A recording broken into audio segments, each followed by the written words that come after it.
Yo uta kuna sunga biso.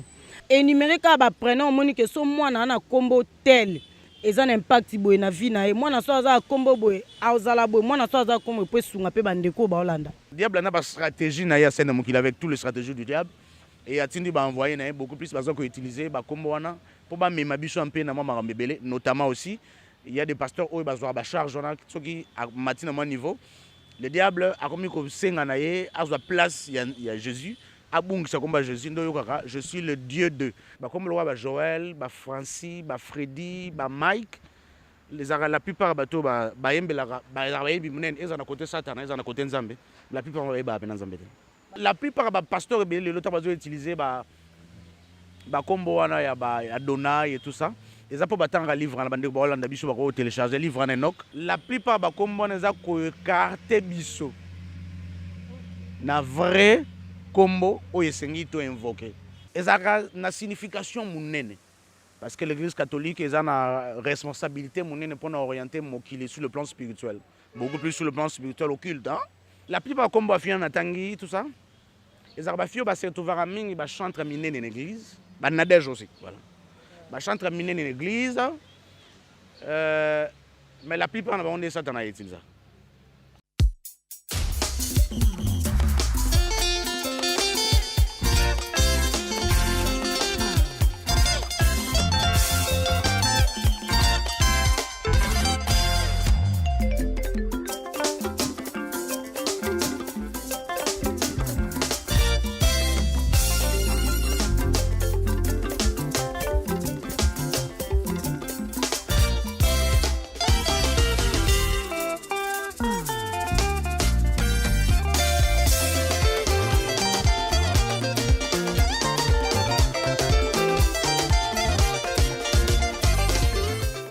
De l'Éternel te délice et il te donnera ce que ton cœur désire. Fidèles téléspectateurs, fidèles internautes, bonjour et bienvenue déjà dans ce beau plateau du réveil, le réveil magazine Yabolamouki, le réveil magazine ils permettre qu'est-ce qui se passe dans la République démocratique du Congo pour tokenda penza ko kundola ba information et pas iwape bombama na souci toujours ya ko sepelisa topé ko satisfaire bino ba fidèles téléspectateurs na biso. J'ai dit un très grand merci à Maldini Mayanga Anasima Caméra, merci beaucoup à toi et un très grand merci à toute l'équipe Lokole TV Europe, merci à papa et maman Nzambi Motema ya maman Marie Manzambi la maman des orphelins, oh là rien à dire, merci na web de web Clément Kipoyi Motema ya maman Betty Kipoyi yanga moko également, merci na papa Manu Ferraï Motema ya maman Angèle. J'ai dit aussi un très grand merci na ba tout ba soutenir Nancy qui dit merci na ba conseil, merci na ba soutien na bino en tout cas et ça nga très mbote ya onde osalage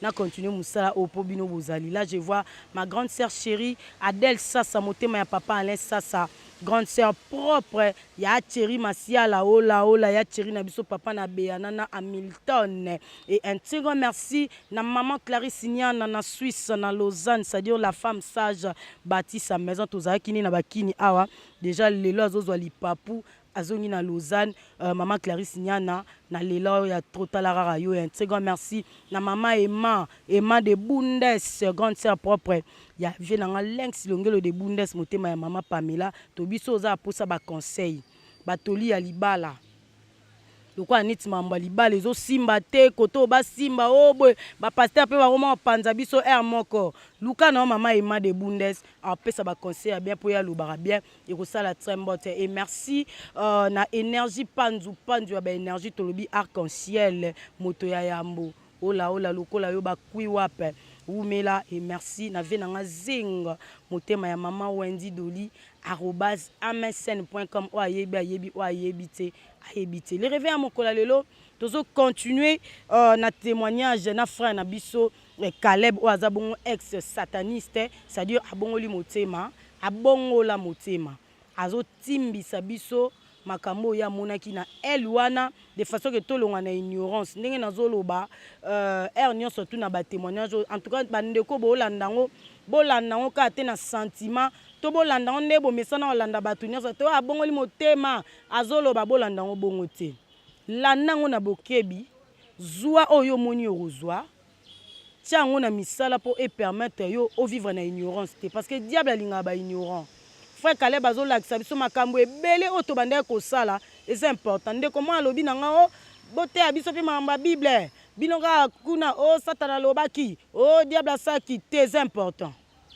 fo toyeba bango kuna baopera ndeni mpo bible elobi mon peuple périt faute de connaissance fo toyeba mpe satana bia mpo aza monguna na biso fo toyeba mpe nzambe bie mpo tolingaka nzambe toabana na ye donc fo toyeba yango wana omoni témoignage eza vraiment important. J'espère que bato ebele baozala béni baopambolama nango et merci na bino bondimi ko soutenir frère Caleb botika été ba soutien na bino ndezo permettre que biso peut continuer ba émission et ça la très mote voilà nazana déjà papa Caleb mbote na yo mbote mande ronyoso ba Olanda biso.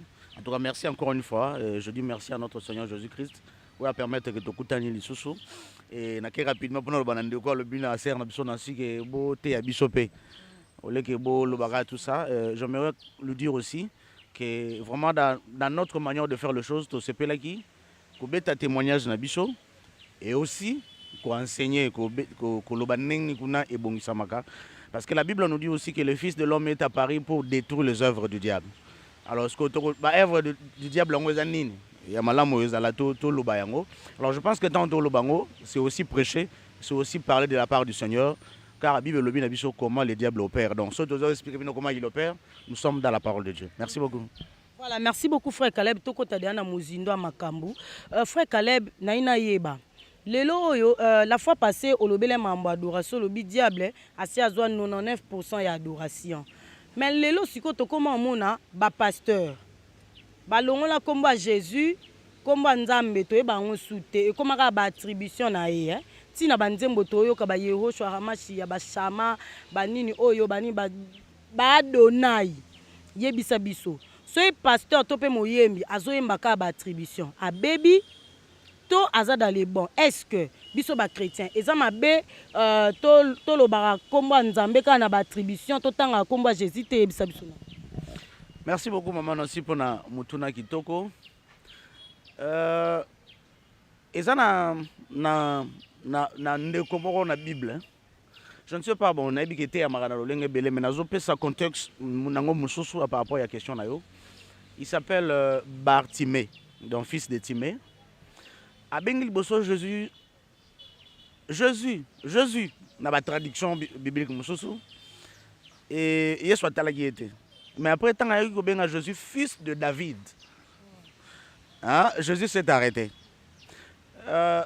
Pona nini babandeko loba na biso kuna tambandeko pesa biso signification ya bakombo koloba ke Jésus a télémaki d'abord non seulement pour na mutaza ko belela mais aussi pour na Jésus a compris que mutazo benga ngayo ayebi ngai non seulement ayebi nga pour bato bele ba oleka baza ebele ba yebi ngai mais yepe na yebi nga na mo source voilà ayebi nga bina na mo source pa benga bina na vraie source na ngai que je suis le fils Jésus aussi le fils de David.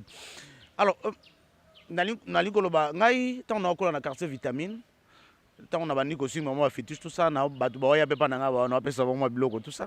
Bando benga ngai W hein pour kombo na W bando benga on peut Félix choisir quoi W le ganganga. Hein bando bo. Ba W kaka mais est-ce que toi qui on a Félix choisir quoi? Ba benga ka W jusqu'aujourd'hui. Mais bando le fait W le ganganga. Ouais voilà. Exactement le loba toi dans la musique on a bayebi que d'abord même na l'album na ye alors ngape il y a un vieux akufa na ye papi nda bando be nga bongo pe quartier mo be nga bongo alors ndenda tambola ka boye un jour to ke na madame ndeko moko na matadiba la benga W ouais na télémaki idiotement na comprendre que muto abenga nga yo ayebi nga penana na frère Caleb te ouais ayebi nga penza no donc mais avant même Natalae, nayoki na simananga mutabenga bo je comprends que opena yebinga depuis vitamine. Parce que muto ayebinga net na ba réseaux sociaux, amo kende na bitu sur la W lelo. Abenga bongo te. Donc oui, c'est bien yakobenga Jésus, yakobenga Nzambe Adonai, eza ba attribution na ye. Oui, c'est bien yakobenga Nzambe l'Éternel. Oui, c'est bien yakobenga Nzambe tout ça. Mais il y avait quelqu'un dans la Bible aussi, un grand prophète. Oyo azaki liboso Nzambe tout en sachant que Nzambe na liboso na ye il est tel malgré que aye bato na ko kende soki batuni ngai na tindi yo na loba na bango nani na loba na bango nini yo za nani il a voulu comprendre révélation moko profonde dans le vrai nom de la personne qui l'a envoyé. Et Nzamba Kendek, gauche, droite, c'était au-delà de tout ce qu'il a dit. Que c'est le Dieu de David, c'est le Dieu d'Abraham, c'est le Dieu de Jacob. Tout ça, mais après il a dit, il a dit le Dieu d'Abraham, le Dieu d'Isaac, le Dieu de Jacob. Mais à l'obi, c'est je suis qui vous a envoyé. Na Bible lobi na biso ndengwana na ba révélation mususu qui n'a rien à voir avec la Bible et qui n'est pas vrai. Balinga kopesa ba kombo moko hein, oh non Jésus wana lobaki ezaka Bible bomba vrai non na tout ça surtout bato batanga livre ya Enoch bakindamo belé. Alors na ligne pour répondre la plupart ba pasteurs belé l'autre bazo utiliser ba kombo wana ya ba Adonai et tout ça. Eza po batanga livre na bande ba Hollande biso ba ko télécharger livre na Enoch. Ils vont découvrir que l'attribution est dans la bande. Mais en conclusion, pour la réalité à monde satanique, la plupart des combats sont écartés biso. Na vrai combo où il invoqué. Il a dit que tout genou fléchira au nom de Jésus-Christ. Et lui-même a dit dans l'évangile de Jean que a révélé binoka combo moko, qui est le nom de Jésus-Christ. C'est le nom qui a été révélé. Et ça, combo bien sûr que combo wana, ils ont attribution, mais le nom, c'est le nom de Jésus. Maintenant, le diable a une stratégie avec toutes les stratégies du diable.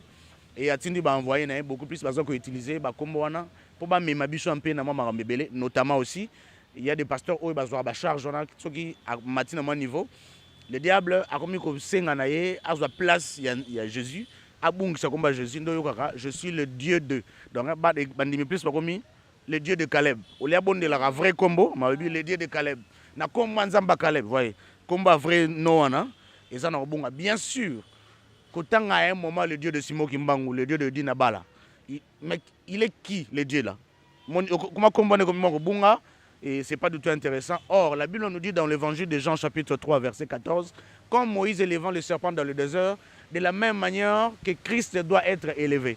Alors, comme Jésus des photos, maman Nicolas va comme bonyoso, banze momo et maman, tika yeso atombo tout ça parce que s'il est élevé, le nyoso ya bisope vous allez élever. Nzembo ça non ma bête, nzembo ça non ma bête. Mais peut-être que les tina ba yembe nzembo ande sur autre chose. Alors, parce qu'il faut se poser la question, Moutonazo Batika yeso atombo, est-ce que yé a ça la rango? C'est ça aussi notre problème. Donc, objectif, il y a Satan ezali ko mema batu na sika oyo a memi bino mais après il y a un moment voilà beaucoup croire que non tout ce qu'il est en train de dire et de faire c'est vrai mais ibineni bo virer ensemble tant bo virer bo ba sauter que bo virer. Donc c'est un peu ça. La plupart des pasteurs qui utilisent les noms de Adonai, de Yoshua Mashiach, surtout Yoshua Mashiach, bazali koloba c'est surtout comment on définit en gros que c'est Yahvé. Ah, il y a une originalité un peu, il faut bien une originalité qui n'a rien à voir. Si Jésus savait que son vrai nom, qu'il faut bien utiliser ce Yoshua Mashiach, alingaki abombe la bichon te pour pasteur comme à décortiquer, pour expliquer bichon lelo, car il a dit dans l'évangile de Jean, dans Koloba, qu'il n'y a qu'un seul nom, Oyo, le nom de Dieu, le nom de Jésus-Christ qui est le nom véritable. Le mot est très important, frère Caleb Olobi. Kombo moko o atabino tambo zena elona boando bang ezaki au nom de Jésus. C'est que ezaki so penzo ke loka mutu pala mki abe au nom de Jésus o ki mwa moto. Ye sabiso so mutagangi au nom de Jésus et ça la ni na monde na mais ba sabiso te. So au nom de Jésus sans moto et ça na ngo diable lo ta ko ya ni ta ki mate. So ke za bongo ye sabiso quand est-ce que mutako koloba au nom de Jésus et en effet et salima. Donc mutako za na titi ni to eloko ni neko ko sala mutalo au nom de Jésus bandoki pe bakima. Bible lobi na biso ke oyaza ko approcher na Nzambe, il faut d'abord ayeba que ce Dieu là existe. Voilà. Et il est le rémunérateur de ceux qui le cherchent. Pour moi Nzambe za ko belela komba Jésus te. Pour moi Nzambe zali ko belela ngo na kondima nyonso que ce Jésus là existe et ce Jésus là est le Dieu véritable. Tango bato bele to nagendaka tonto okende soyo na Angola ko sa formation mo ba pasteur ko recruter ba pasteur tomataki na canot rapide ouais bon on a un conducteur, on a sexe, tant il y a même des musulmans qui ont combat Jésus. Et à ce moment-là, tant que Jésus, on n'a pas par ignorance, mais le col est à sauver. Parce que à ce moment-là, ce Jésus-là, il a vraiment la possibilité parce qu'il est devant l'obstacle, Jésus avec son cœur. C'est là où le nom de Jésus est en puissance dans l'union. C'est avec, quand en croyant qu'il est le véritable Dieu, et tu le fais avec ton cœur. Ton cœur est disposé devant lui. C'est dans le moment où on a puissance dans l'union. Tu peux dire le nom de Jésus, mais tout en sachant que c'est rien là, qu'est-ce que ce Jésus-là, tout ça. Mais comme on a force, c'est quand dans ton cœur, tu crois réellement que ce Jésus-là est le Dieu véritable. Amen. Voilà. Impact ni na kombo. Tangolo baso beleli le nom de Jésus et tout et ça la fois passé lobaki toke ba pe na ba kombo to pesa abatu.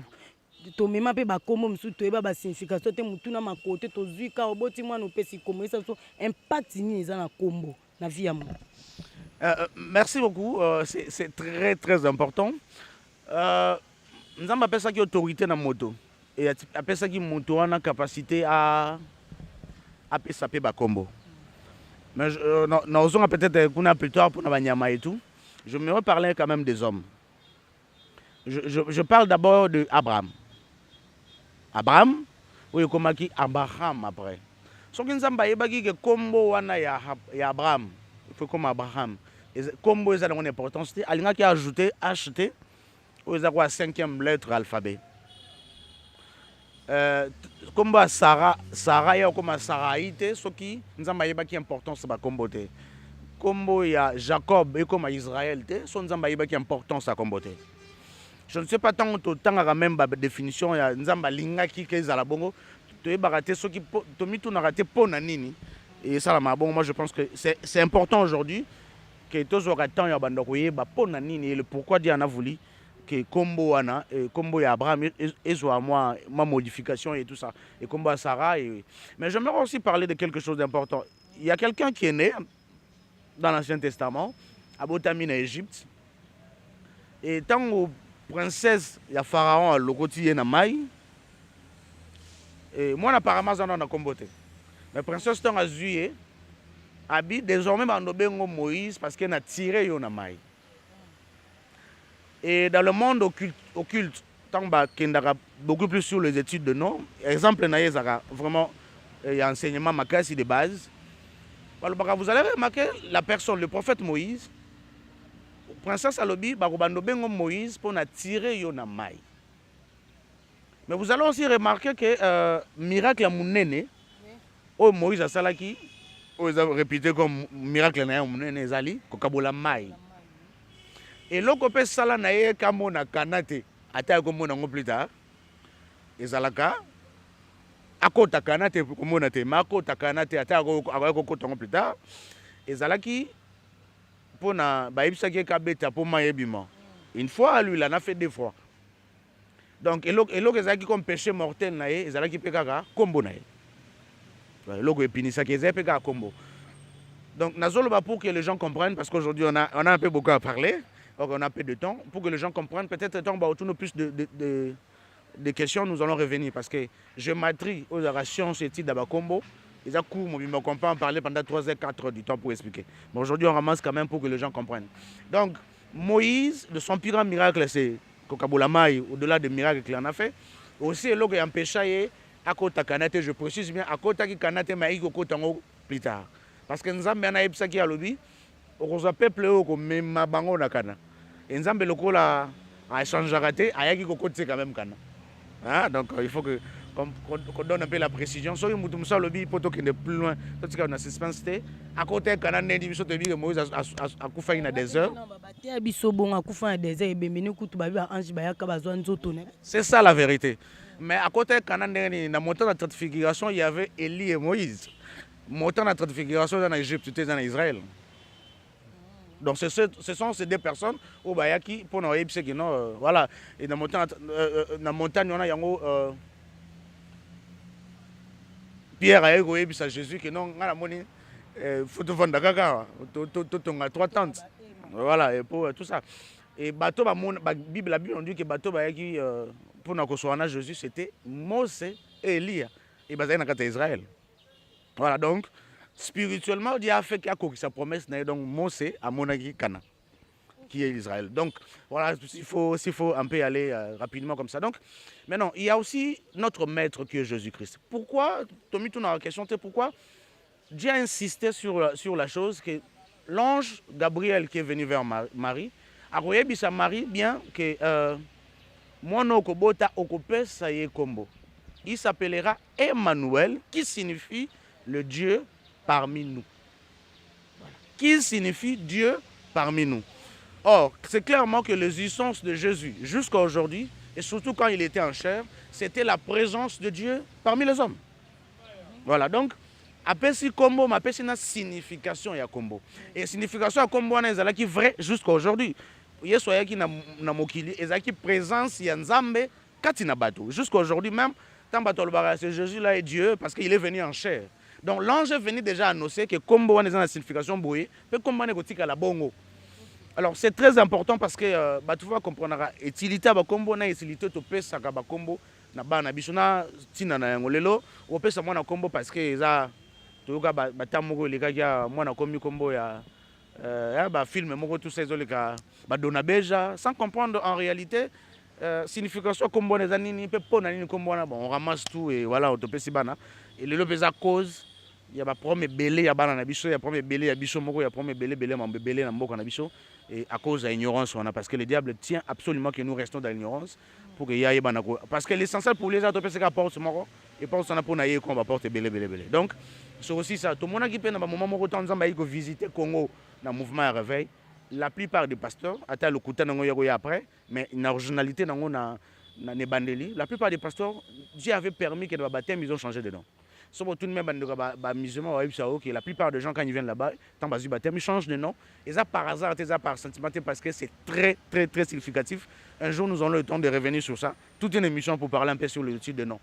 Même dans le cas de l'occultisme, bateau basé élevé en occultisme, ils ont la facilité de comprendre moi non aux alanani, l'obinae aux alandani, rien que quand on a combo pèse mon anae, tout rien que quand on a combo yo à tout niveau combo se présenter, à la facilité. Et les grands occultistes, balinga même basi en fonction de combo na bon.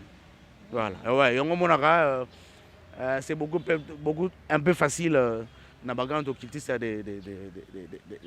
ya atuni yoka kombo eza mutu mususu mwasi mususu to mobali mususu mwasi mwa tuna yoka kombo to mobali mo mwasi tuna yoka kombo comme nani onga ser nasi mabenga ki obena monaka attention na ezaki alingao mais tant oye pa na bonjour madame moi bien dans la plaisir nyonso tant on comme nani onga ser nasi directement parce que dans la géométrie bazwaka aroza ba première lettre na ye ya prénom to ya nom na ye na première lettre ya prénom to ya nom na sangisi yango. Et ça peut donner faux, ça peut donner riche, ça peut donner voilà, ça peut donner beaucoup de choses. Un jour on aura le temps un peu d'en parler. Un fiston qui me dit Mbolomoko Caleb, n'a coûté à moi c'est mon combo par exemple Ornella. Oui, hein. Directement na géométrie, hein, surtout de la formation va utiliser en mingi. La rosicrisation aussi va utiliser. C'est beaucoup de gens qui sont dans la profondeur un peu occultisme. Bateau bazar occultisme ramassé. Alors F ou ana O ana monika ça faut. Directement ici mbaté pour soit voilà ba mususu mo esa la offre donc veut dire suka wana mo na bande sabi on nga linga bona suka oui baté tina nya lo. C'est important après baptême faut ba kombo eza cité na Bible. Mam nazoloba même sur une église catholique tant bana bazonga baptême maintenant ça contre baptême à balamike parce que cela n'est pas biblique. Je suis prêt à en débattre avec tout le monde. D'ailleurs, ça ne sert à rien de débattre. La Bible nous prouve que même celui qui est notre chemin, la vérité, la vie, Jésus, lui qui savait tout, déjà dans l'âge à moi, je suis dans Nzambé, mais à qui baptême na ki moi donc on ne peut pas faire tous ces débats là. Mais déjà, tu as baptême, papa baptême, donc déjà moi, on a fait un combo de baptême. Et ça a une signification mounene. Parce que l'église catholique a une responsabilité pour orienter qu'il est sur le plan spirituel. Beaucoup plus sur le plan spirituel occulte. Hein? Voilà. Même sur le plan spirituel de Dieu, il y a des gens catholiques qui sont vrais. Il y a des gens qui est vrai. Mais il faut un peu initié, éclairé, pour comprendre que ça, même à l'église de réveil, on peut utiliser ça. Mais ça, ceux qui pratiquent l'église catholique, il faut être un peu éclairé. Donc, Mais maman naza koloba, c'est même dans l'église catholique elle le fait parce que c'est significatif. Donc même na baptême, et c'est très important que ba komoni ozopesa mwana. Pourquoi ozopesa kombo wana? C'est très très important parce que lobby na ezo dépendre de na kombo wana. Na liko yebisa bat ba otala biso mama nanga nasi. Sonati na bengi kimbeni. Oui, ngam non ndima. Ba bengi kimbeni ngana ndimi. Parce que ba bengi nga intérieur. Même sur le plan spirituel, ba benga nga na kombo wana. Donc il faut que les gens voilà, pour les mboka et c'est trop significatif. D'ailleurs, ils ont un grand initié mususu PC prénom non mona ndobengo na prénom ndobengo beaucoup plus non parce qu'il y a vrai combo non même sur le plan il y a mon lili so ngalu comme na bakoka lugo na kombo. Donc combo ils ont une importance munene. Voilà pourquoi notre Dieu a même un nom. Voilà, c'est ça. Donc faut rebander signification. Faut rebander signification combo, les pourquoi payer à combo wana. Les comment aussi à combo wana pour nous pesa mwana pour yo moko poza la nango. Cela est très important. Ce que ça sert à rien. Alors je dis à la personne, ça sert à rien aussi que l'ange Gabriel a insisté sur le nom que Marie devait donner à Jésus. Bien sûr que c'est le nom de Jésus né qui causera tant après, mais je dis quand il dit Emmanuel, qui signifie Dieu parmi nous, à constater parce que la présence de Dieu, la présence de Jésus sur la terre, c'était la présence de Dieu parmi nous. Donc c'est vraiment trop significatif.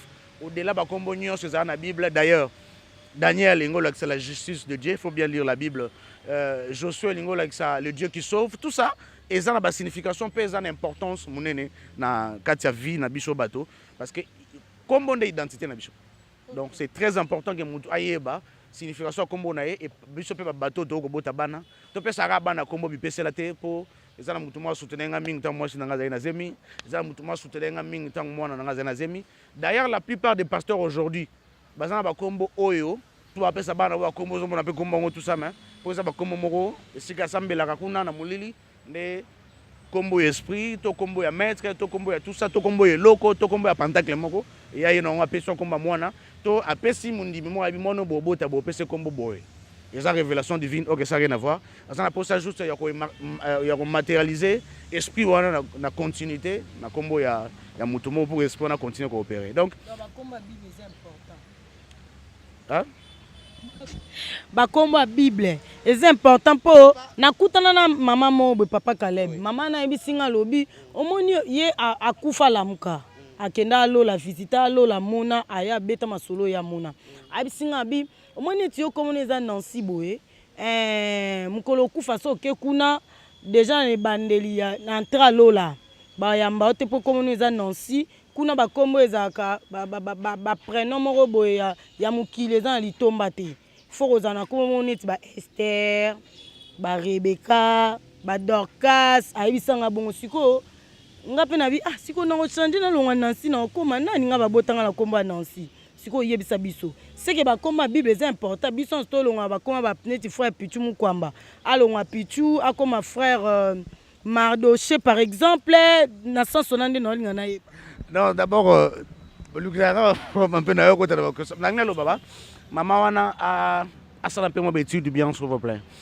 La Bible nous dit ceci tant au koma kuna to ba kombo Dieu va nous donner encore de noms nouveaux.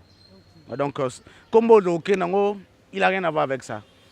Ce qui nous a bimeli mutu, c'est un assistant qui nous a bimeli Nancy. Ce qui est mon pas le big appel sur combo. Nzambe pas yebelo comme c'est Nancy. Tant pour bon de l'obin Nzambe telanga mo non Nancy.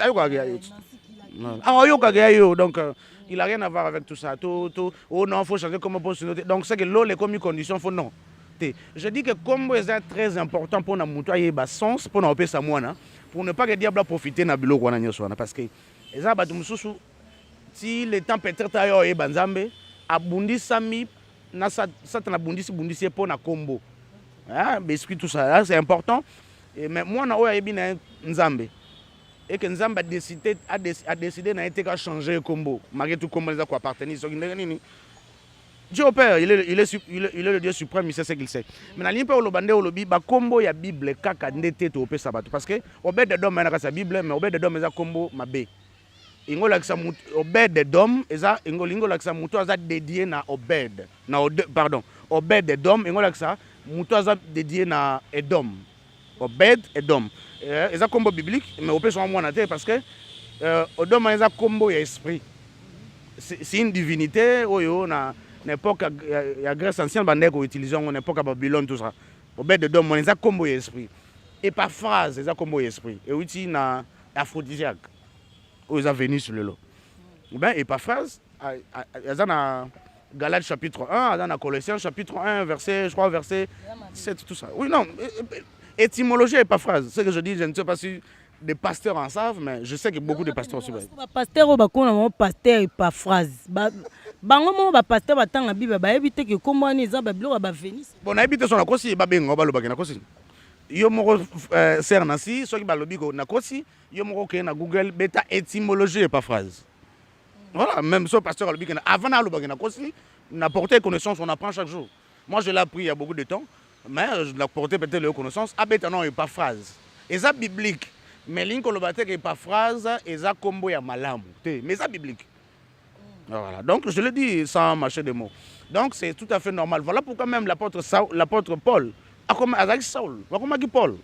Donc le nom est très important, le nom est trop significatif, même pour s'approcher devant Dieu. Il y a des gens qui ont des noms qui appartiennent à une déesse, à un démon, et tout ça. Donc que nous devons faire très attention. Le mot est très important. Il y a des gens au bana ba kombo ya ba déesse ba l'esprit na monde wana yo uta kuna sunga biso. Et numérique ba prénom moni que so mwana na kombo tel eza un impact boye na vie na e mwana so aza kombo boye azala boye mwana so aza kombo pe sunga pe bandeko ba Holanda. Diane eza kombo bato pe bazaka non mais Diane eza kombo déesse. La plupart ya bano bazalaka na ba vio bazalaka na ba kombo wana bazalaka mobulu makasi. Bazalaka mobulu makasi. La plupart na bango nde babotelaka biso bano to bengaka ba PD to ba homosexuel.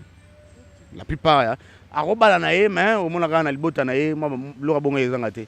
Pe à travers bango soki mobalo coucher na ndo mona esprit mo pe mobulu e balata la to mingi. Ba Diane, ba Irène, eza kombo ya esprit mo ya maya zaka vraiment très puissante et soki para mingi na la plupart ba fille ba kombo ba Irène wana. La plupart on est venu à s'attacher à artistes et musiciens, tout star, hein? Voilà, et ils aiment ça. Parce qu'ils ne pas jouer un rôle ming dans mon Italie, végétarien. Amida, hein? Sans peut-être na touché comme un mouton, mais ça, prenons, hein? Voilà. Des natures normalement très jolies, la plupart Amida, et des natures normalement à la Moboulou. Des natures normalement à la Moboulou. Et ba kombo na mingi satana la chaka bango te ti même na bana na bango. Voilà donc ça rappelle moi ba kombo moko boy so bali moi na kombo na en tout cas so boy binzambe amuka amoka nzamba permettre bino hein lela mingi pona kombo na yo wana so nzamba bino ngana linga ko zo na kombo na pona ebelo na sala na yo. C'est bon. Mais en tout cas lela nzamba si ya moyen changer kombo na c'est très passé peut-être ba parents va penser par ignorance. Amida Maimona Chantal.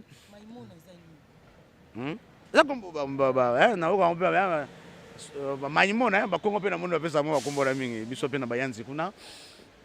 Chantal c'est beaucoup plus ba fille balinga mi komi koti c'est le monde des affaires.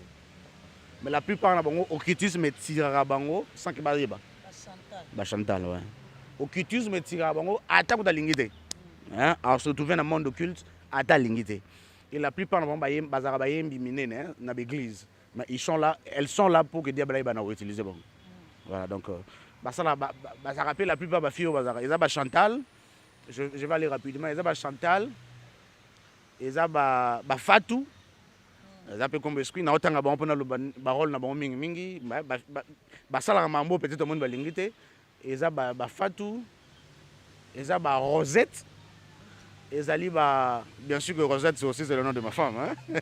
Mais je le dis, ok, oui, mais je le dis quand même. Et Zali,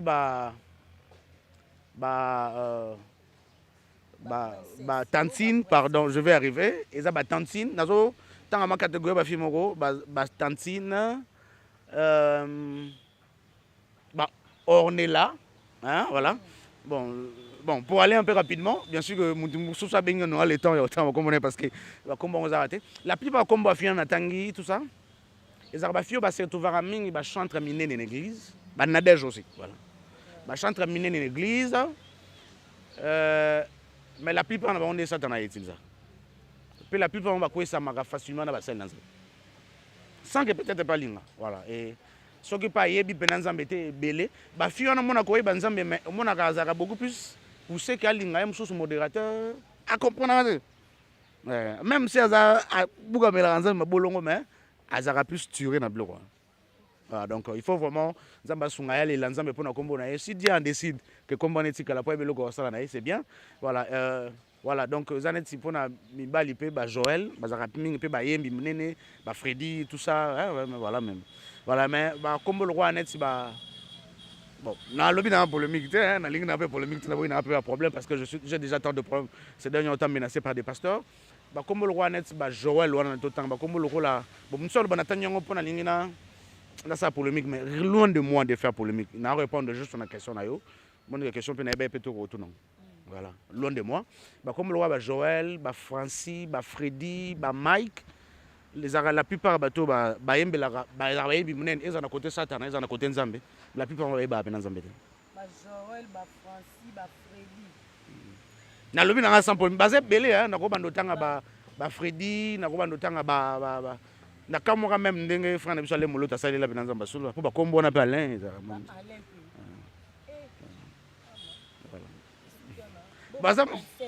Ah, okay. Moi, nous petits comme princesse, par exemple.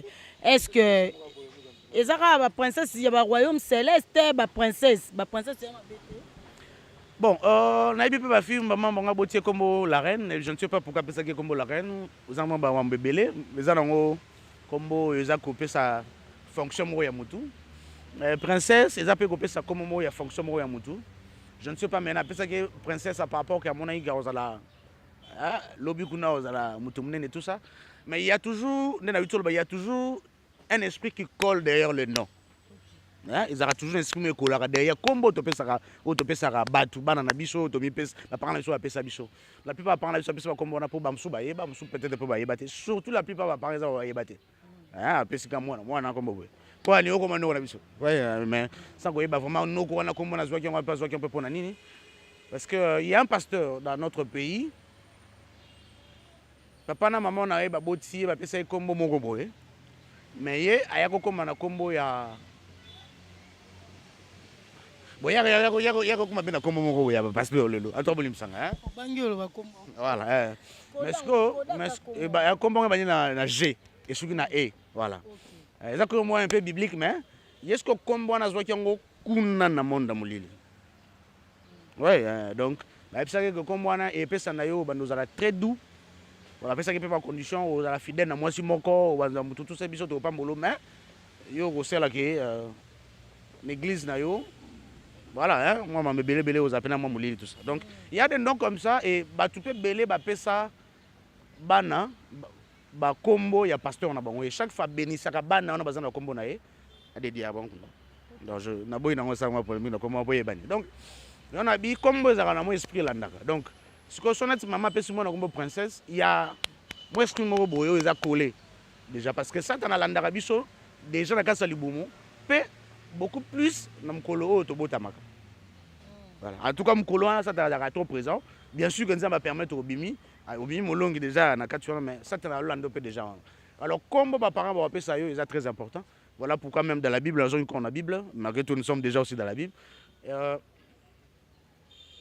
Zacharie malgré tout, comme combo quand même, il y a moi on appelle ça Jean-Baptiste, révélé par l'ange, même dans l'Ibaya. Donc il y a même des prophètes qui expliquent pourquoi l'Ibaya, pourquoi comment l'Ibaya. Moi je ne suis pas là, mais c'est trop significatif. Comme la princesse, ming penza, pour la rivière la princesse. Ok. Pour donc moi rapidement. Nancy, Nancy, la charité bien ordonnée commence par soi-même. On a plateau, faut Nancy ba Maldini ba comme le roi ba Nancy ba bon na c'est basé beaucoup plus na ba combo na français na moi ba originalité un peu ya français bon Maldini mon ba combo un peu latino tout ça na c'est ba Nancy kaka. OK tu peux pas répondre OK bon en ce que je sache Nancy za combo esprit en ce que je sache mais na yebi que rosa toujours na moi esprit derrière combo. Maintenant, si on a bien monté combo, est-ce que non, je ne sais. Voilà, lelo bandeko baolanda biso, il y a des mamans oyo tango lobi mama ba kombo ba se retrouver. Ba bota bana ba pesa ba kombo par ignorance. Et na ba mama o bango moko pe ba mema ba kombo wana. Bako sa ni po déjà ba bota bana ba pesa kombo par ignorance. Bako sa ni po l'esprit wana ez un impact te likola ba via bana. D'abord c'est la prière. Sur la makasi na lo samboté, faut être dans le principe. Aller chez le pasteur, dire au pasteur que non, voilà, na pesi moi na kombo boé. Na meki pe ko sala ba parce que ko yo kaka te maman ko mutu tala bi kombo boé ça comme be te yo mo pe ça la recherche. Yo mo pe ça d'abord recherche. Na to lo barango bien sûr que bon, bien sûr que bobi lobi na biso ke na mukola suka nyonso ko mona na polele lo ko bomba na eza souté. Alors parmi ba outillage nzamba permettre que nyonso ne mona polele eza internet. Alors, parmi Internet, c'est pour ça la étymologie, il y a vrai combo et moi.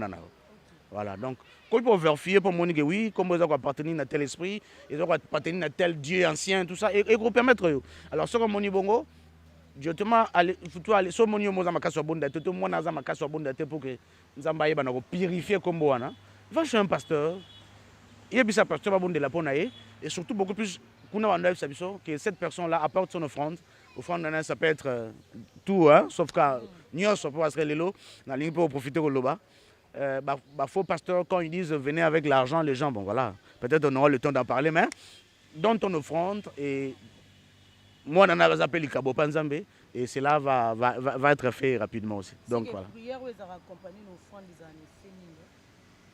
Des prières à l'ibos. D'ailleurs, maman, parmi les pasteurs et belés au cultisme, on a bandi bloc en 2006, en 2007, en 2008, on a sur comment l'église, le programme culte au Péraka.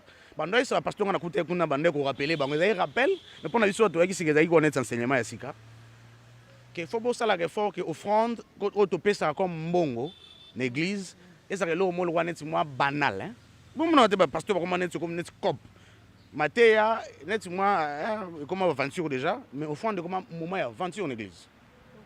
Or, au fond de fois à coup de l'eau à l'ibos avant prédication. Ah bon? Oh ouais. Dès qu'on a, c'est quelque chose que la personne vient dire merci à Dieu. C'est une manière de dire merci à Dieu de tout ce que tu as fait pour moi. C'est l'offrande.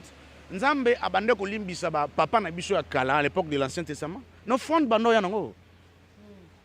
Alors maintenant, comment tu as offrande net belo pasteur belé ba ida satana pour ça t'a passé votre mission là. Ba ida bina satana ko offrande comment net belo mo banal. La plupart des gens sont des commis l'air d'offrande. Bon, l'église soixante sera air au Kabila Nzambe. Voilà, comme air au Kabila Nzambe. Comme n'est-ce pas air moi blague comme on bandi mso changer la phase abidaga. Ah nga banda bongo donc ouais. Et comme quand tu me logo mo ya hein, moi banalité non. Offrande ça fait partie à culte. Offrande. Ça fait partie à culte. Et c'est un moment important dans la prédication. Ouais. Quand on sali louange, adoration, nous avons besoin de sika, mais l'eau comme il balait dans l'église au fond de la prédication. C'est très important. Mais voilà. Dans le monde, on a ouais. Et comme il déjà, quand on le vit, l'offrande là, tu donnes. Il ne faut même pas donner. Parce que déjà, ils ont minimisé le royaume là et ça devient compliqué. Mais je tiens à dire que beaucoup de gens ne sont pas à cause de l'offrande. Donc, mon offrande, au moment où il y a ma bête, et Satan a utilisé un mécanisme pour négliger totalement l'offrande. Donc, l'offrande est vraiment très important. Et d'ailleurs, quand on a dit l'offrande, il faut ça avant prédication. Bon, bah, dim kas. Pour au moins, l'offrande, tu fond la on pas un munene. Naina tout na question mon mais et mais ma biso na kati. Na tout na prochainement mais dim na ko lupa on te fona tout na. Par exemple, ba pasteur ebele ba te biso to pesa dim te. Dim eza biloko ya nini ya Ancien Testament, toza temps de la grâce, Nouveau Testament et tout. Dim na yo mo ko lia no ango dim ko pesa ba bola dim ko loba. Yebisa biso dim ya impact ni. C'est important pe ko pesa dim. Bon, nabi que la question polémique et ça aime sur la frère monsieur ce moment là-ci. Au bandimi la rabi sur papa monsieur non maman monsieur takato le balelo boy babi à baza sur bato Hollande souté. En tout cas, ça pendant on s'appelle Sabinoté. Parmi les stratégies à Satana, ils allaient comme ma batu baye baliso souté ni ne comme ma lipamboli na wango. Ni ne comme ma bango ba kende vers le Seigneur na ndenge ya solo. D'abord, Satana a aidé les faux pasteurs belé un évangile. badinga oyesa biso dake dîme eza biloko ancien testament eza biloko nouveau testament te la plupart. D'ailleurs je le dis, je mets quiconque à défi, tous les pasteurs qui disent ça sont des occultistes, tout. Ah ouais. Nini non qui bien Tous les pasteurs qui disent hein que dîme eza biloko ancien testament eza biloko nouveau testament te, en tout cas bolimbisanga, peu importe, peut-être au Lubao, non, faut que moi $70 Thomas $50 foot Thomas $100 foot à la fin du monde en foot après le lendemain dans le bol ah on a dit maintenant on peut se sauter c'est que ça n'est pas quitter moi je m'en fous mais ça juste on a pas ça qu'on éclairer c'est tout ce que j'ai besoin. Tous les pasteurs qui nous disent que dîme eza ancien testament qui n'a rien à voir avec le nouveau testament bon pour faire des choses dans le nouveau testament et c'est quand nini Yesu appelle ça qui a autorisé qui dit et tout ça. La plupart, je dis tout, dans le Bakou, la plupart, tous ces pasteurs-là sont des occultistes.